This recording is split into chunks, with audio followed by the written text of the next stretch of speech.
Hey everyone, it's Adri with Raising Batman. Sorry my voice is a little off. I've got some allergies going on and I'm apparently trying to lose my voice. I wanted to come on here and finally make this other video of following up from my last video. My last video, if you missed it, was the signs of autism. I think I did about 14 or 15 different signs to find out if your kid might be autistic. And I wanted to make this follow-up video to tell you guys where to go and what to do if you think your kid has some of these signs. So that other video is on YouTube, it's on Facebook, all that good stuff if you want to watch that one first and then watch this one, or if you already kind of have suspicions and you want to know where to go, what to do, this is a video for you. So, you in Texas can get a diagnosis.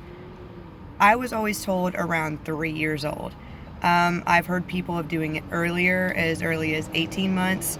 I know you can see signs in a 6-month-old sometimes. It just depends on where you are, who you go through. So first of all, if you notice any of those signs from my last video, or if you notice more than one, if you notice 3, 4, 5, whatever, go to your pediatrician first. Because anywhere else you go, you're going to need a referral from your pediatrician. Depending on what pediatrician you have, how familiar they are with autism, they can diagnose, but most likely they are going to send you to a developmental pediatrician, or you can go to a child psychologist, a psychiatrist, anything like that. But like I said, some places won't diagnose until they're 3. If you're seeing these signs earlier, still go to your pediatrician, express your concerns. They might have you fill out this little form of milestones and what they should be doing at that age, and kind of go from there. Like with us, the way it worked is Gage had a speech delay. So, and you might have to go to several different pediatricians. I went to like 4 or 5 different pediatricians with him. Because no one would listen to me. I knew something was going on and everybody told me, oh, he's just a boy, he develops slower, he'll be fine. And finally I got to the right pediatrician, and he was 2 by this time, and she was like, yes, you're right, he should be talking by now, he should be doing this by now, here's your referral for speech therapy. Now most likely they are going, if you are in the Dallas area, they're going to send you to ECI, which is Early Childhood Intervention. They might go to the Warren Center in Garland, things like that. Now, you can go on that referral just with a speech delay. And once we started doing speech, they noticed some sensory issues, so they wanted to do occupational therapy as well. So they ended up calling his doctor to get that referral for occupational therapy. You can call ECI yourself, but they're going to want a referral from your doctor. They can help you get that if you do need help.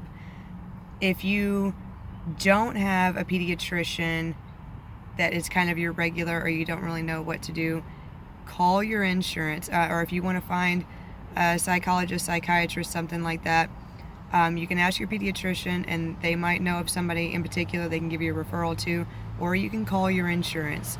Your insurance has a list of pediatricians, any kind of doctor you need that is in their network that they will cover.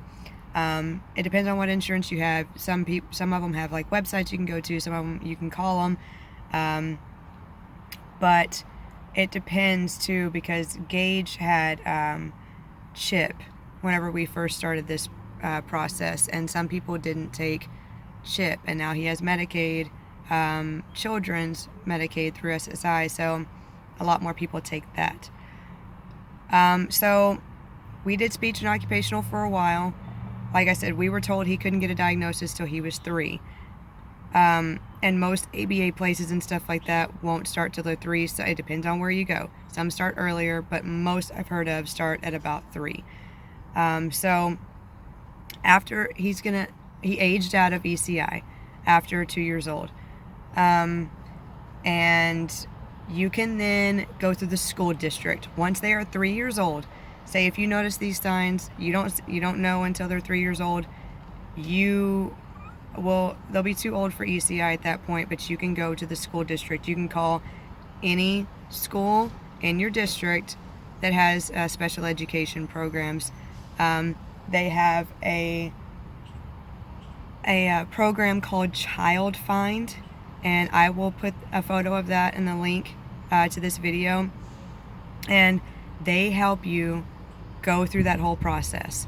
They help you find the school that's closest to you with the SPED programs and what it's going to be called. If you're in like Dallas County area, or we're with GISD, Garland ISD, it's going to be called PPCD, which is a preschool program for children with disabilities. You do not have to have a diagnosis to get your kid in there. It can only be a speech delay or sensory issues or whatever. So in those classrooms, you have kids that are just dyslexic, have speech delays, Down syndrome, autism, whatever, any kind of developmental delay, those kids will be in there. So Child Find will help you figure out which school, how to get in, all that stuff. You just talk to the special education board. Once you get in, they will do what's called an ARD meeting, which is admission, review, and dismissal. And I have a whole nother video about ARD meetings and IEPs if you want to go check that out on YouTube too. I tell you everything about them and what they are. But you will get an IEP, set goals for your kids, so what goals they want to be working on in that PPCD classroom, because it's only going to be a half a day. It's only going to be a few hours in the pre-K classroom. And that's from they're in there from 3 to 4 years old, before they start kindergarten. So, and in that PPCD classroom, they will do speech and they can do occupational. The school district provides that, and it will be once a week for speech and once every 2-3 months 2 or 3 times a month for occupational. It's not as frequent as the speech. Sorry, I have to switch hands. So what I didn't know back then is you can also be getting additional speech and occupational, feeding, ABA, whatever, while they're also in that PPCD program in school. Because once they're 3 years old, they can get most of that stuff. You just have to call your insurance and find out who's in your area, who takes your insurance, what companies do. You can do outpatient therapy. They will come in your home. You can do in-home therapy. They will come to your daycare, whatever. And speech and occupational is usually twice a week. So you can be getting the speech and occupational at school, and you can be getting it outside of school as well. And the main difference between the in-home therapy, the outpatient therapy, obviously besides them coming into your home, is they bring the stuff and the tools with them when they come in your home, whereas at an outpatient, they already have all that stuff there and they have a lot of it. So, but at first for us anyway, it was better for Gage to do the in-home because he had so much anxiety going to new places and separation anxiety and things. And sometimes they'll have you sit in the lobby while they go back for therapy. His place that we go to now at Children's, I actually go back there with him. So it just depends on where you go. I suggest to do your research, tour the facility, but I can tell you most outpatient therapies are going to have waiting lists. In-home therapies you can get in quicker. That's another reason why we did in-home therapy first. And plus I was sitting there with him and helping and prompting and stuff like that. And he was a lot more comfortable. Plus I had a baby. I was not trying to get out of the house with both of them when he was running away from me all the time. Anyway. So there's that. You can be getting all of that stuff. And if you want to do ABA, some places have waiting lists as well for ABA. Depends on your insurance, who takes your insurance, how often you can get it. But you can get ABA with Medicaid. in Texas right now, Medicaid does not cover ABA, but if you live in Dallas County and you have Medicaid, you can go through Metro Care Services. That's where we've been going since Gage was about 4, a little over 4, and he's about to be 7 in September.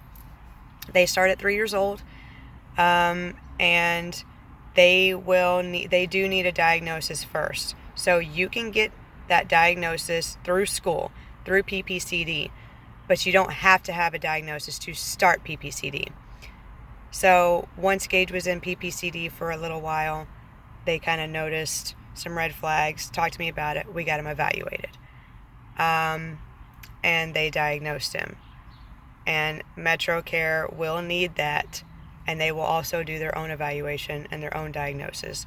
A school district diagnosis is different from a medical diagnosis. The school district has diagnosticians that work for the school district, whereas places like Metro Care or a developmental pediatrician, things like that, they have an MD, and they diagnose that way. Metro Care has child psychologists, psychiatrists that can do a diagnosis as well. And like I said, they're going to want to do their own evaluation. The school is going to want to do their own evaluation if you already have a diagnosis from your doctor.